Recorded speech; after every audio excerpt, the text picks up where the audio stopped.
en una tarde lluviosa del fin del invierno aquí en Ginebra, en la sede europea de la ONU, tenemos el gusto y el agrado de entrevistar a Guido Croxatto, que es el abogado argentino que se ocupa de la defensa del presidente Pedro Castillo, que está detenido, que fue derrotado por un movimiento político que él explicará en Perú.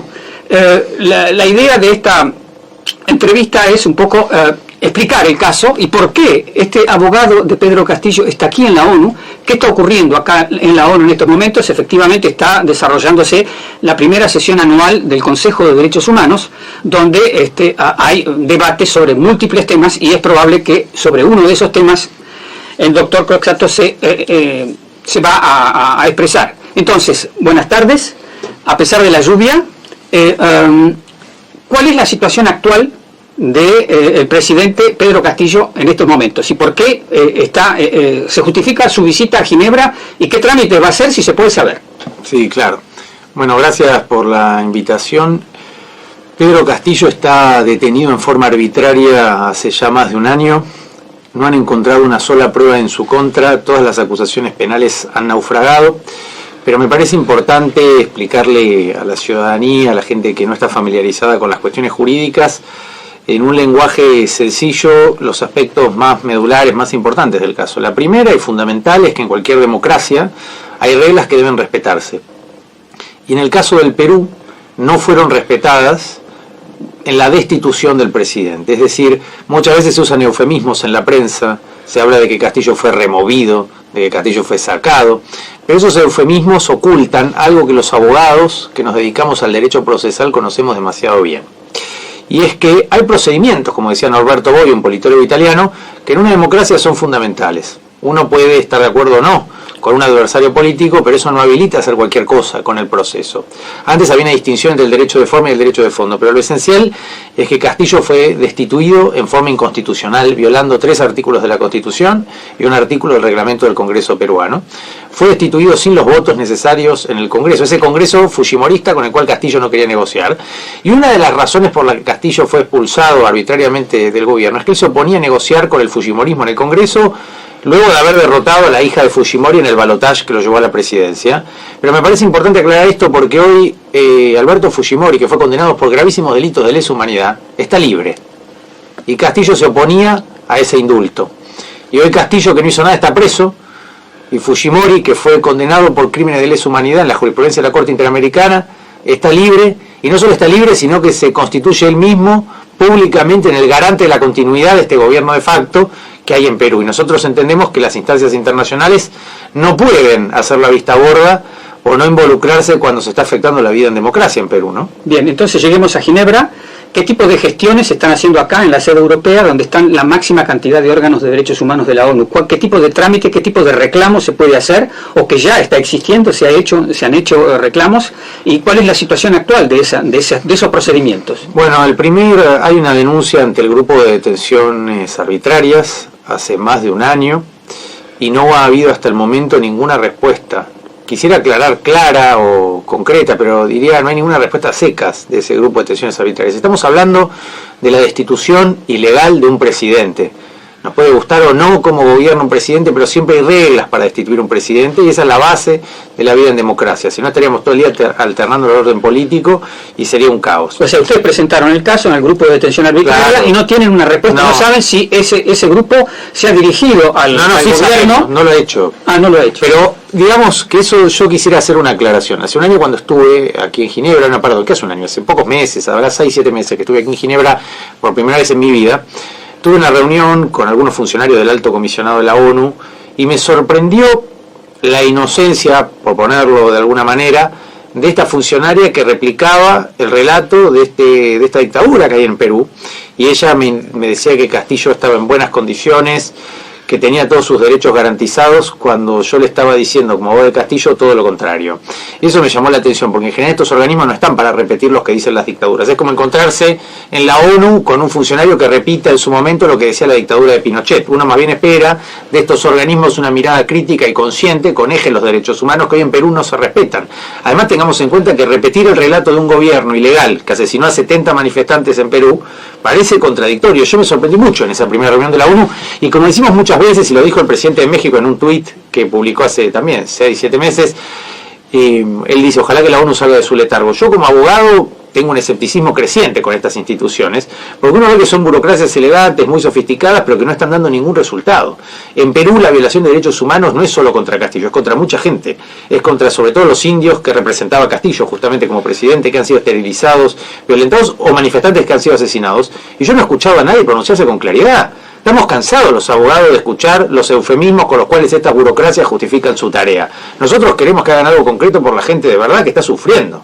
En Perú hay violación a la libertad de prensa, persecución contra periodistas, hay una justicia corrupta, hay un congreso fujimorista corrupto, el dictador Fujimori está libre contrariando el sistema interamericano y ninguna institución hace nada. Entonces uno siente una enorme decepción como abogado, pero un enorme compromiso con la causa de Castillo, porque como vos decías muy bien hace un momento, y me lo dijo el presidente de México y también el de Colombia, Gustavo Petro, con cuyo embajador me voy a reunir después de esta entrevista, en la misión permanente de Colombia acá en Ginebra, es una causa justa la causa de Castillo. Nosotros lo que tenemos que hacer es visibilizarle y explicarle a la ciudadanía que Castillo no es lo que la prensa repite, y en todo caso, si lo fuera, igual hay reglas para destituir un presidente. Y a Castillo le violaron todos los derechos que tenía como presidente, y lo tiraron por la ventana de cualquier manera y no le respetaron ningún derecho procesal. Entonces nosotros, como defensores de Castillo, lo que estamos diciendo es, si lo quieren destituir, lo pueden hacer, pero conforme a derecho, respetando las reglas de la Constitución y el reglamento del Congreso. No lo pueden hacer con 5 votos menos.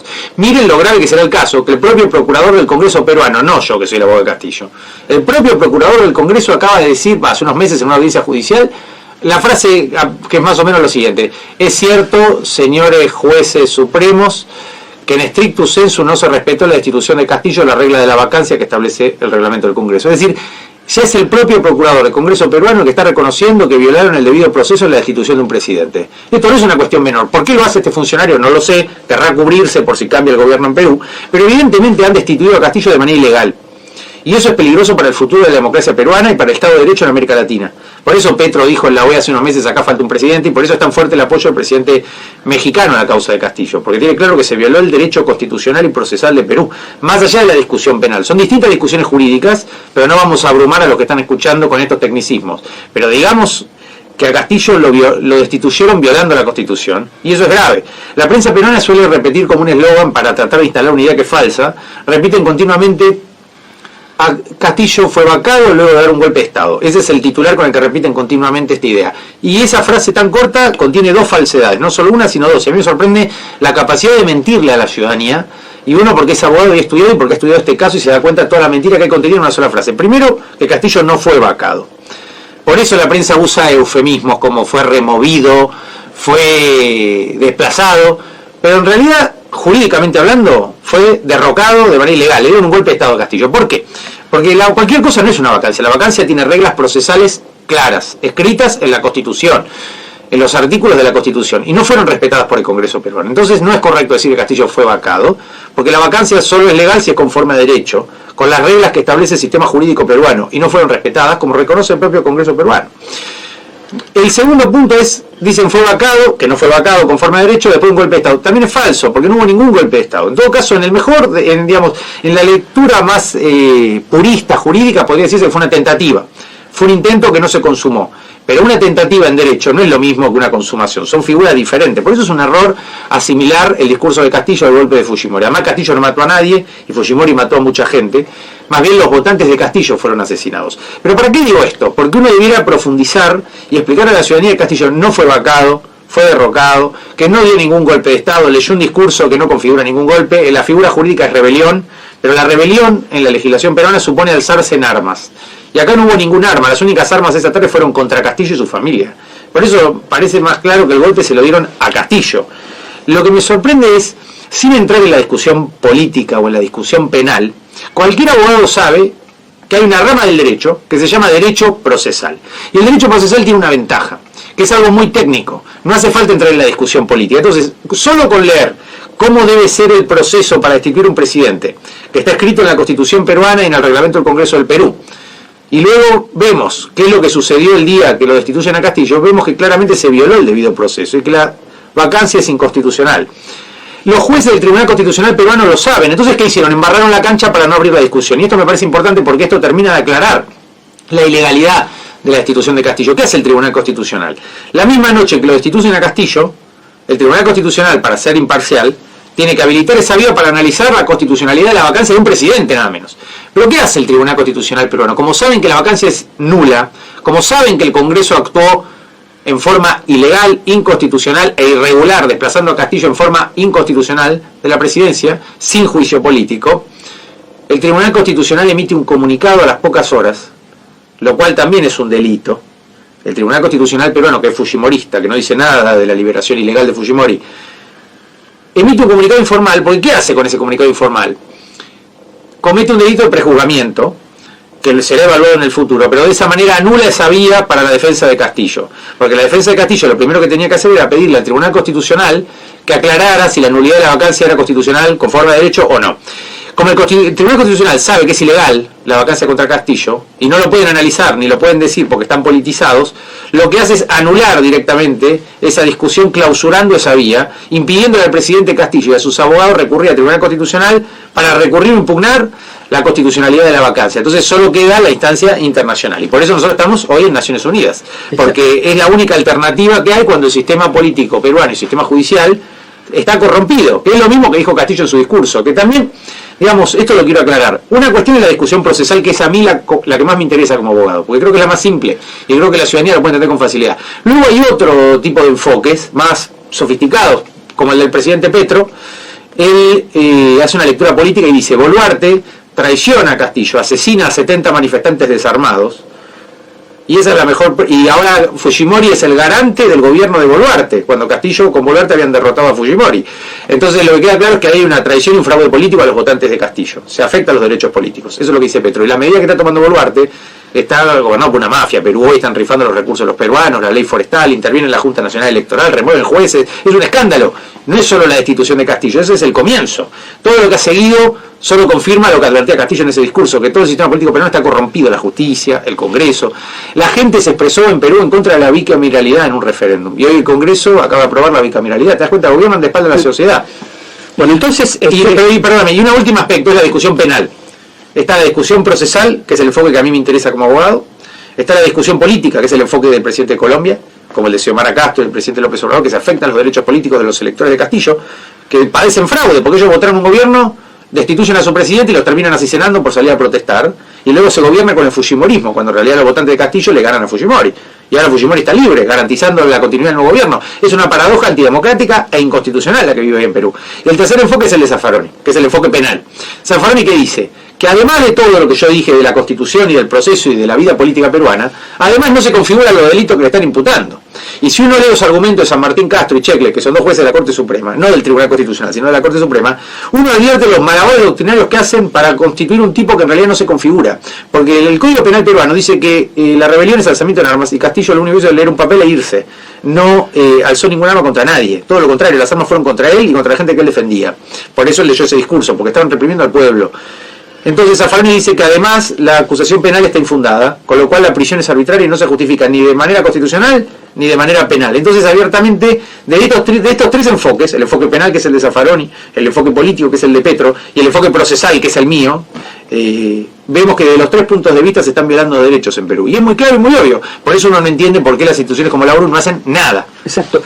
Para los que no lo saben, Zaffaroni está en la defensa de Castillo junto con usted, que es un célebre abogado argentino, que fue miembro de la Corte Suprema y que ha tenido actuaciones a nivel internacional dentro de la justicia, creo, latinoamericana. Claro, sí. Entonces, ahora, bueno, llegó el momento de la ONU, como usted dijo. Es una buena frase. O sea, ustedes tienen ya algo empezó mal con el grupo de la detención arbitraria, que no asume el caso. No. Bueno, ¿y cuáles otras gestiones va a hacer usted aquí? ¿Va a seguir insistiendo con el grupo de detención arbitraria? A mí, te soy honesto, a veces es un rasgo típico de los porteños. A mí me abruma un poco tener que pedirle a la ONU que haga bien su trabajo.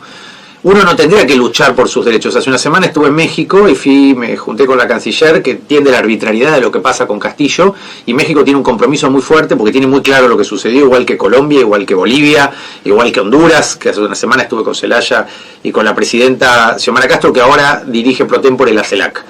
Todos tienen claro que se está violando el Estado de Derecho en Perú.